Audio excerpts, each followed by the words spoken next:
তোমরা যখন তাকবীর তাহরিমা বলে হাতটা বেঁধে দিবে, তোমাদের মাথাটা একবারে সিজদার জায়গায়, তোমাদের চোখটা ঠিক ওই বরাবর থাকবে।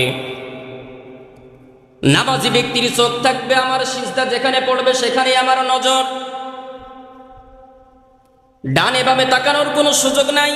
এমন সুন্দর করে আমি দাঁড়িয়ে থাকব, আমার মাথাটা এমন কিছু থাকবে মনে হবে যেন গোটা পৃথিবীর সর্বশ্রেষ্ঠ নিয়ন্ত্রণকারী যিনি মহান মালিক, ওই প্রভুর সামনে আমি দাঁড়িয়েছি।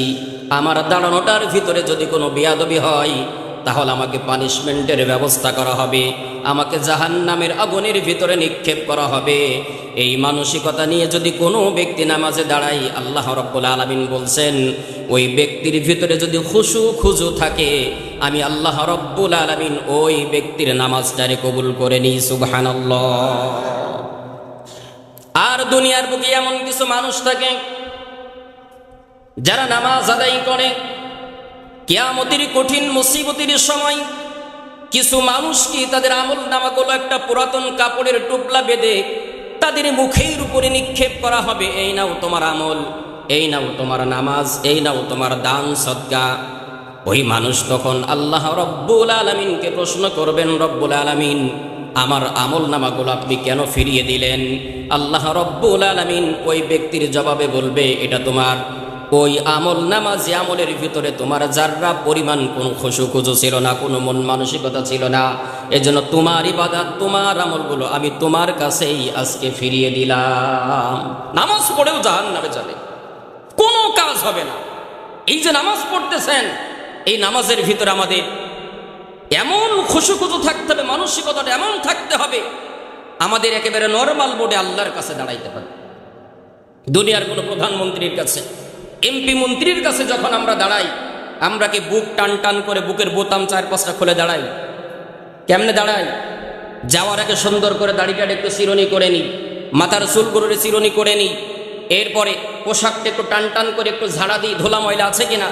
একটা জজ, ব্যারিস্টার, এমপি মন্ত্রী, প্রধানমন্ত্রীর কাছে দাঁড়াইতে যদি আপনার এত পরিপাটি করা লাগে, গোটা পৃথিবীকে যিনি নিয়ন্ত্রণ করেন, গোটা পৃথিবীর আসমান এবং জমিনের সর্বশ্রেষ্ঠ ক্ষমতার মালিক যিনি, সেই মহান মালিকের দরবারে আপনি দাঁড়াবেন, তার সামনে দাঁড়াবেন, তার সাথে কথা বলার মতো সুযোগ আপনি পেয়েছেন, বুক টান টান করে দাঁড়াবেন, অহংকার করে দাঁড়াবেন, আপনার নামাজ কবুল হবে। এটা ধরে নেওয়া নিতান্তই বোকামির পরিচয় ছাড়া আর কিছুই হতে পারে না। আমাদের নামাজগুলো মাঝে মধ্যে কেমন হয় জানেন? কিছু কিছু মানুষ আমরা এমন আছি, নামাজে দাঁড়িয়েছি, রুকু সিজদা এত জোরে আমরা করি, রুকু থেকে ওঠার সময় একটু টান টান করে দাঁড়াতে হবে।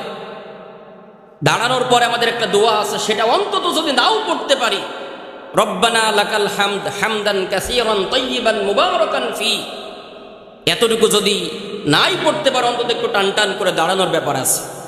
এখন যদি দাঁড়িয়ে একটু আপনাদেরকে দেখাইতে পারতাম তাহলে খুব ভালো লাগতো। একেবারে মানে মাজা একেবারে রুকু থেকে উঠে এরকম কোনো রকম উঠছে আর না উঠছে আবার সিজদায় আছে এমন লোক, সিজদা থেকে মাথা উঠাইছে আর না উঠাইছে মুরগির মতো করে ঠক ঠক করে ওই চাউল খাওয়ার মতো আবার আরেকটা ঠবস করে মেরে দেয় সিজদা। সেই বিষয়টা হলো কেমন, এক দাদার সাথে 8-9 বছরের একজন বাচ্চা ছেলে নামাজে আসতে 27-এর রাত, হুজুর তারাবি শেষ করছে, এরপরে 3 রাকাত বেতের নামাজ শেষ। হুজুর বলল যে আপনাদের যার যার মতো 4 রাকাত নফল সালাত আপনার এবার আদায় করেন। তো ওই সময় কেমন হয়, কেউ রুকুতে, কেউ সিজদায়, কেউ দাঁড়িয়ে, এরকম হয়তো নাকি সকলে একসাথে রুকু সিজদা করেন। 7-8 বছরের এই ছেলেটা ও মনে করছে নামাজের মনে হয় পাল্লা পাল্লি বেঁধে গেছে। ও বলছে দাদা টুপিখানা ধর তো দেখি কোন সাল আমার আগে যাই। যদিও ভাষাটা এভাবেই বললাম, দেখি তো কি আমার আগে যাই। টুপিখানা দাদার মাথার উপরে পড়াই দো, একেবারে 4 মিনিটে মোটামুটি 80 রাকাত নামাজ পড়ছে। দাদা হিসাব করে দেখো তো এই জায়গায় কে আমার উপরে নামাজ পড়ছে। আচ্ছা, ওই যে বাচ্চা ছেলে সে যে নামাজটা পড়লো, ওর মতো নামাজ যদি আমি আপনি পড়ি 80 বছর বয়সে, এই নামাজকে আল্লাহর দরবারে কবুল হবে বলে মনে হয় আপনার? হবে? এরকম করেন তো আপনারা নাকি? তাহলে নামাজটা আমাদের কেমন হতে হবে? নামাজটা হতে হবে এমন, আমল করার জন্য সর্বোচ্চ চেষ্টা করবেন। আমরা যখন রুকুতে যাব, সর্বনিম্ন আমরা 5 বার তাসবিহ পড়ব। সর্বনিম্ন কয়বার? আর একটু জোরে সুবহান রাব্বিয়াল আযীম, সুবহান রাব্বিয়াল আযীম, সুবহান রাব্বিয়াল আযীম, সুবহান রাব্বিয়াল আযীম। এইভাবে যদি 5 বার আমরা তাসবিহ পড়ি, আমাদের রুকুটা এমনিতেই সুন্দর হয়ে যাবে। আজকে পরীক্ষা করে দেখবেন, করবেন ইনশাল্লাহ।